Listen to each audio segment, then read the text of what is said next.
Hello student, আজকে আমি তোমাদের সঙ্গে আলোচনা করতে চলেছি মাধ্যমিক 2024-25 এবিটিএ টেস্ট পেপারের geography MCQ solve page number 687 এবং 661। 687 পৃষ্ঠার ফার্স্ট কোয়েশ্চেন রয়েছে, অবরোহণ ও আরোহণ প্রক্রিয়ার সম্মিলিত ফল হলো পর্যায়ন। নদী তার গতিপথে সিঁড়ির মতো ধাপে ধাপে নিচে নেমে এলে তাকে কি বলে? তাকে বলে কাসকেড।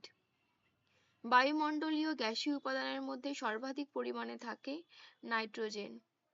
পৃথিবীতে অ্যালবেডোর পরিমাণ 34%। সমুদ্রে বিচ্ছিন্নভাবে ভাসমান বিশাল বরফের স্তূপকে বলে হিমশৈল। চাঁদ, সূর্য, পৃথিবী যখন একই সরলরেখায় অবস্থান করে তখন তাকে বলে সিজিকি অবস্থান। তেজস্ক্রিয় বজ্রের প্রধান উৎসস্থল হল পারমাণবিক বিদ্যুৎ কেন্দ্র।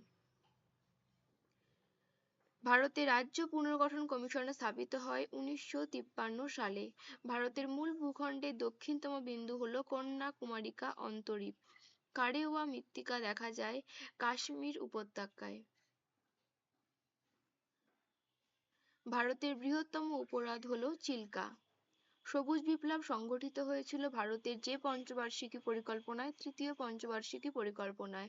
ভারতের জাতীয় সড়ক প্রস্তুতকারী সংস্থার নাম হল NHAI, national highway authority of India. ভারতে যে সংস্থা ভূবৈচিত্র্যসূচক মানচিত্র প্রকাশ করে তা হল SOI। নেক্সট পেজ 661 নাম্বার পেজ। অবরোহণের অপর নাম কি? অবরোহণের অপর নাম ক্ষয় সাধন। ভার্ব সঞ্চিত হয় কেটল হ্রদের নিচে। বায়ুমণ্ডলে 90% জলীয় বাষ্প অবস্থান করে ভূপৃষ্ঠের 6 কিলোমিটার উপরে।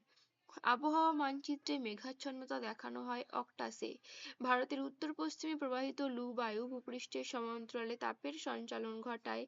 অ্যাডভেকশন পদ্ধতির উদাহরণ এটি। মরা কোটালের সময় চন্দ্র ও সূর্য পৃথিবীর সাপেক্ষে নিম্নলিখিত কোণে অবস্থান করে 90 ডিগ্রি। ইউট্রোফিকেশনের ফলে নষ্ট হয় জলাভূমি। সহ্যাদ্রি একটি তির্যক-চ্যুত স্তূপ পর্বত। গঙ্গার ডান তীরের উপনদী হল সোন। বরদছৈলা ঝড় হয় আসামে। ভারতের প্রথম কাপড়ের কল স্থাপিত হয় ঘুষুরিতে। সংযোজন ভিত্তিক শিল্পের উদাহরণ হল মোটর গাড়ি নির্মাণ শিল্প। ভারতের দীর্ঘতম জাতীয় সড়কটি হল NH-44। 15 মিনিট × 15 মিনিট অক্ষাংশ দ্রাঘিমাংশগত বিস্তারের ভূবৈচিত্র্যসূচক মানচিত্রের সংখ্যাসূচক স্কেল হল 1:50,000।